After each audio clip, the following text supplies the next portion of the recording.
Selamat datang di podcast hari ini. Saya senang, jujur, karena topik kali ini agak unik dan mungkin jarang banget dibahas di obrolan sehari-hari. Kita bakal bicara soal negeri Liang dan tokoh Huni Mua atau Huni Lamu dari sisi sejarah Belanda dan tradisi lokal.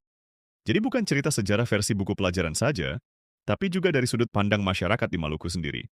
Saya suka banget topik kayak gini, soalnya sejarah itu kadang seperti puzzle besar. Ya, dan tiap potongan cerita, baik dari sumber arsip Belanda maupun tradisi lisan, bisa memberikan gambar yang jauh lebih utuh. Jadi kalau kamu suka cerita-cerita sejarah, apalagi yang berhubungan sama identitas lokal, kolonialisme, hingga migrasi komunitas, yuk, kita mulai karena cerita Negeri Liang dan Huni Mua ini menarik banget. Dan ternyata penuh dinamika di balik layar. Kita mulai dari yang namanya Huni Mua, atau kadang juga disebut Huni Lamu. Ini tokoh penting yang berperan besar sebagai pemimpin adat di Jazirah Lehitu sekitar tahun 1637 sampai 1682, menggantikan ayahnya yang bernama Mateuna. Nah, ini menarik karena Hunilamu bukan sekadar pemimpin satu komunitas aja, tapi dijuluki juga Upu Yitu, pemimpin dari 7 negeri di wilayah Lehitu. Dan yang bikin dia fenomenal adalah, pada masa kepemimpinannya, Hunilamu dan masyarakat setempat harus berhadapan dengan tekanan dari Belanda, terutama setelah muncul ekspansi misi Kristen ke wilayah itu. Jadi bayangkan situasi waktu itu. Wilayah Gunung Salahutu, yang mayoritas Muslim dan berada di bawah Sultan Nuhurela, tiba-tiba harus menghadapi kebijakan agresif dari Zending, atau misi Kristen Belanda. Seringkali sejarah kayak gini lebih sering dibahas dari sisi pemerintah kolonial, padahal ada sisi lokal yang nggak kalah krusial. Masyarakat yang nggak mau tunduk pada misi tersebut mengambil keputusan berat, mereka migrasi dan membentuk pemukiman baru, yang akhirnya jadi Negeri Liang. Itu artinya lahirnya Negeri Liang nggak datang dari situasi tenang-tenang aja. Ada faktor tekanan, ada konflik identitas, dan kebutuhan mencari ruang baru buat mempertahankan nilai budaya lokal sendiri. Nah, masyarakat yang menetap di Liang ini unik juga, karena mereka nggak satu kelompok doang, melainkan campuran dari beberapa mata rumah di Taihitu, seperti Tua Lauru, yang belakangan dikenal sebagai Rehalat, Kayado dari Lesi, dan Talapru dari Opir. Bayangin aja kayak 3 keluarga besar dari kampung berbeda, yang akhirnya bergabung dan membentuk identitas baru bareng-bareng di tempat baru. Fascinating banget kan? Lanjut sedikit ke masalah sistem sosial waktu itu.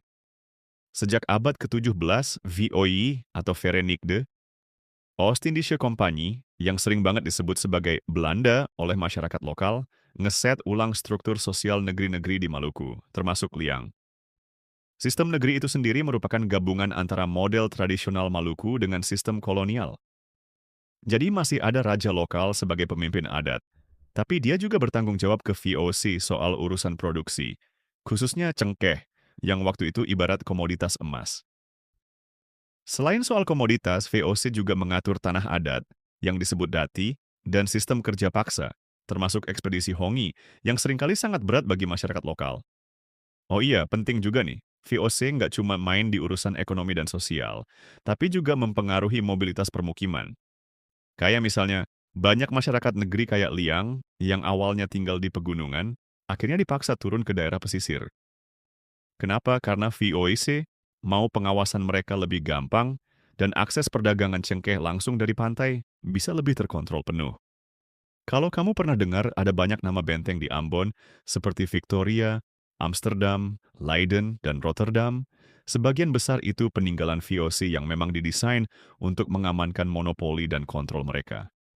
Dan ternyata secara fisik, perpindahan penduduk dari pegunungan ke pesisir itu benar-benar mengubah ekosistem perkampungan. Bukan cuma soal perpindahan rumah, tapi juga adaptasi gaya hidup, ekonomi, bahkan pembentukan identitas baru. Nah, bagian yang nggak kalah menarik adalah posisi negeri Liang sendiri, yang ternyata sangat strategis, baik di era VOC Hindia Belanda maupun masa berikutnya.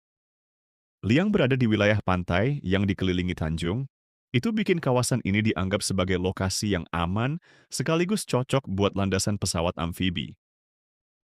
Di masa Hindia Belanda misalnya, di pantai Liang, tepat di bawah Tanjung Hunimua, digunakan oleh pesawat militer amfibi seperti Dornier dan Catalina. Jadi bukan cuma urusan perdagangan dan masyarakat, tapi sampai ke urusan militer, lokasi Liang berperan penting di peta strategis Ambon dan Maluku. Sekarang, biar makin jelas, aku mau rekap beberapa hal penting yang menurut sejarah juga pastinya, jadi benang merah kaitan antara Huni Mua dan Negeri Liang. Pertama, Huni Lamu atau Huni Mua adalah pemimpin lokal yang perannya sangat besar di periode pertengahan abad ke-17 di Jazirah Leihitu. Tapi, menariknya, Huni Lamu sendiri tidak langsung memimpin Negeri Liang. Meskipun kebijakannya serta keputusan masyarakat di zamannya punya pengaruh besar terhadap kelompok-kelompok yang akhirnya menetap di Liang setelah migrasi dari Gunung Salahutu. Jadi, ada hubungan tidak langsung yang kuat antara kepemimpinan Huni Lamu dengan terbentuknya kelompok masyarakat baru di Liang. Kedua, Negeri Liang atau Amariang memang didirikan oleh kelompok mayoritas Muslim yang pindah dari Gunung Salahutu untuk menghindari tekanan dari misi Kristen Belanda. Di tempat baru itu, mereka membangun komunitas pantai yang masih mempertahankan struktur mata rumah tradisional, tapi dengan situasi sosial dan budaya yang menyesuaikan kondisi baru di pesisir. Ketiga, VOI menerapkan sistem negeri nggak cuma buat akomodasi tradisi lokal, tapi juga sebagai bagian dari sistem kontrol ekonomi dan politik. Raja negeri diposisikan kayak semacam kepala desa modern, tapi tanggung jawabnya jauh lebih berat karena harus memastikan produksi cengkeh lancar, pengelolaan tanah adat berjalan, plus menjalankan tugas-tugas ekspedisi atau kerja paksa kalau diminta oleh VOC. Ini penting karena di atas kertas raja negeri punya kekuasaan, tapi realitanya sering terjepit di tengah tuntutan VOC dan kepentingan komunitas lokal sendiri. Keempat, peta dan benteng kolonial benar-benar menggeser wajah administrasi Maluku. VOC membangun cukup banyak benteng di Ambon. Tujuannya jelas, mengontrol keluar masuk barang dagangan, mengawasi komunitas, dan memaksimalkan keuntungan dari perdagangan cengkeh. Termasuk langkah memindahkan komunitas adat ke pesisir agar lebih mudah dipantau dan dikelola. 5. Di era Hindia Belanda atau sekitar tahun 1800-an hingga 1942, wilayah Pantai Liang nggak cuma diketahui sebagai pemukiman, tetapi juga punya fungsi militer yang sangat penting, terutama buat operasi pesawat amfibi milik Belanda. Dan ini menambah lapisan sejarah baru, karena peran Liang nggak berhenti sampai masa VOC, tapi lanjut hingga masa kolonial yang lebih modern. Sekarang, buat kamu yang pengen tahu lebih jauh soal sumber-sumber sejarah ini, ternyata kita punya banyak opsi menarik.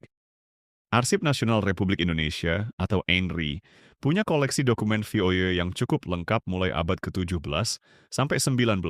Jadi ada banyak banget potongan cerita dari arsip-arsip asli, bukan cuma dari buku-buku bacaan. Selain itu ada peta-peta kolonial dan dokumen Van de Waal tahun 1918 yang bisa nunjukin tata letak negeri Liang di masa kolonial, termasuk relasi administratifnya dengan negeri-negeri lain dalam sistem VOC. Nggak kalah penting, sumber lokal atau lisan adat juga sangat berharga, kayak koleksi tradisi uli halawan atau siri sori Islam, yang merekam memori komunitas soal perpindahan dan pembentukan identitas baru di Liang. Menulis ulang sejarah itu nggak mungkin lepas dari suara masyarakat asli, apalagi di Maluku di mana tradisi tutur masih kuat sampai sekarang. So, apapun minat kamu, mau eksplorasi arsip VOY, membaca peta-peta sejarah, atau bahkan menggali cerita lisan dari komunitas lokal, kisah Huni Mua dan Negeri Liang benar-benar membuktikan bahwa sejarah lokal itu hidup, tumbuh, dan bisa menginspirasi pemikiran kita hari ini. Dengan begitu, kita akhirnya dapat melihat bahwa Negeri Liang dan tokoh Huni Mua bukan sekadar nama-nama di buku sejarah, melainkan bagian dari kisah manusia yang beradaptasi, bertahan, dan membentuk identitas mereka sendiri di tengah pusaran perubahan zaman, baik dari tekanan luar, seperti kolonialisme, maupun dari kekuatan tradisi yang tetap dipertahankan. Sekian dulu obrolan hari ini. Terima kasih sudah mendengarkan. Sampai jumpa di episode berikutnya dengan cerita-cerita sejarah yang nggak kalah seru.